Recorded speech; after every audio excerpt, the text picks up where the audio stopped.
Hello everyone, आज के इस वीडियो में आप सभी को नदी की चौड़ाई निकालना सिखाया जाएगा, वो भी बिना नदी में हले हुए। तो बिना नदी में हले हुए आप कैसे निकाल सकते हो। अगर आपको बोला जाए कि नदी की चौड़ाई आप निकालिए तो आप क्या काम करोगे, यहाँ पर एक पॉइंट लोगे, यहाँ पर आप हलोगे नदी में इस तरह से और यहाँ तक जाओगे और फीता लगाकर आप आराम से बता सकते हो कि नदी की चौड़ाई कितनी है। लेकिन पहले के समय में और आज के समय में भी जो लोग मैथ का यूज करते हैं, जो लोग गणितज्ञ हैं, वो बिना नदी में हले हुए भी बता देते हैं कि नदी की चौड़ाई कितना है। पहले भी इसी तरह से लोग बताते थे कि बिना नदी में हले हुए कैसे नदी की चौड़ाई ज्ञात की जाती है। आइए आज हम उसी तरीके को सीखते हैं कि बिना नदी में हले हुए नदी की चौड़ाई कैसे बता सकते हैं। वो चीज़ आप भी बता सकते हैं किसी को भी। अब यहाँ पर देखिए क्या है, ये तो कार्टून वाला फिगर है। अब यहाँ पर मैं कुछ क्या ड्राइंग रचा हुआ हूँ, ये क्या है, रिवर है, यानी ये क्या है, नदी है। क्या है, नदी है।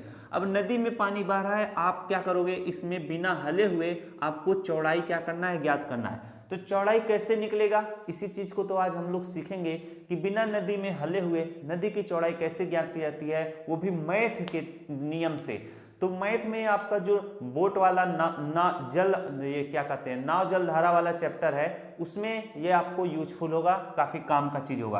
अब आपको क्या करना है, यहाँ पर देखिए एक बच्चा है, इसी को इस रिवर की चौड़ाई निकालना है। अब ये क्या काम करेगा, यहाँ पर खड़ा होगा और यहाँ से सीधा देखेगा, यहाँ कोई अगर पॉइंट इसे दिखे, जैसे यहाँ पर एक पेड़ है, तो यहाँ से ये क्या किया है, इस पेड़ को सीधे देखा है। अगर आप इस कार्टून में भी देखोगे, यहाँ एक पेड़ है और यहाँ पर भी एक पेड़ है, तो समझ लीजिएगा कि यहाँ पे लड़का खड़ा होकर इस पेड़ को सीधे देख रहा है, यानी यहाँ से ये क्या, इसको सीधे इस तरह से देख रहा है। वही फिगर मैं यहाँ पे बनाया हूँ कि यहाँ से ये सीधे देख रहा है। अब इसको क्या काम करना पड़ेगा, इसको काम करना पड़ेगा कि यहाँ से ये कुछ दूरी तक आगे बढ़ेगा, क्योंकि इसे नदी में बिना हलना नहीं है, तो ये किनारे किनारे यहाँ तक आएगा।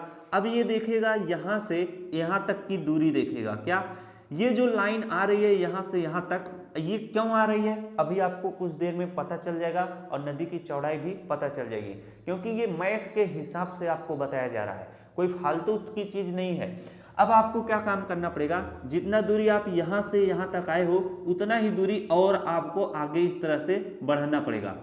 आपने बढ़ लिया, अब आपको क्या काम करना पड़ा, यहाँ से आपको उतना दूरी फिर यहाँ तक आना पड़ेगा और यही आपका लास्ट हिस्सा है। अब यहाँ जब आप आ गए तो यहाँ से आपको खड़े होकर देखना है कि यहाँ से जो मैं देख रहा हूँ, ये पॉइंट और ये पॉइंट आपस में सीधे दिखाई दे रहे हैं कि नहीं दिखाई दे रहे हैं। जब आप यहाँ से देखें कि ये पॉइंट आपस में सीधे दिखाई दे रहे हैं, यानी ये जो लाइन है, ये वाली लाइन, ये जब आपको यहाँ पर इस तरह से सीधे मिलती हुई दिखाई दे, तब आप आराम से बता सकते हो कि नदी की चौड़ाई कितनी है।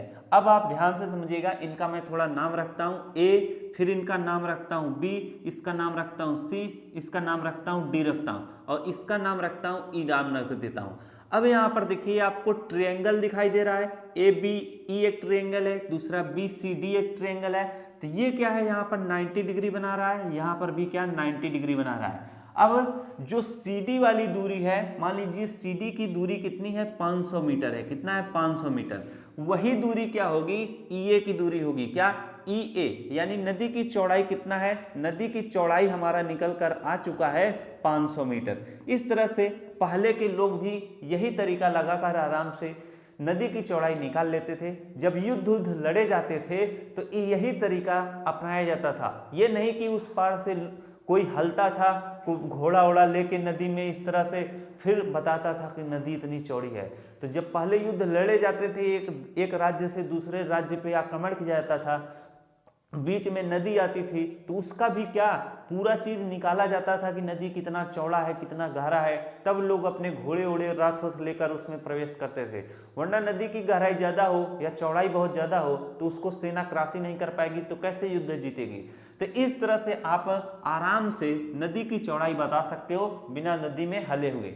अब आप ये नदी का ये वाला हिस्सा है, इधर तो आप आराम से चल सकते हो, आपको मालूम चल जाएगा कितना दूरी है कितना नहीं है।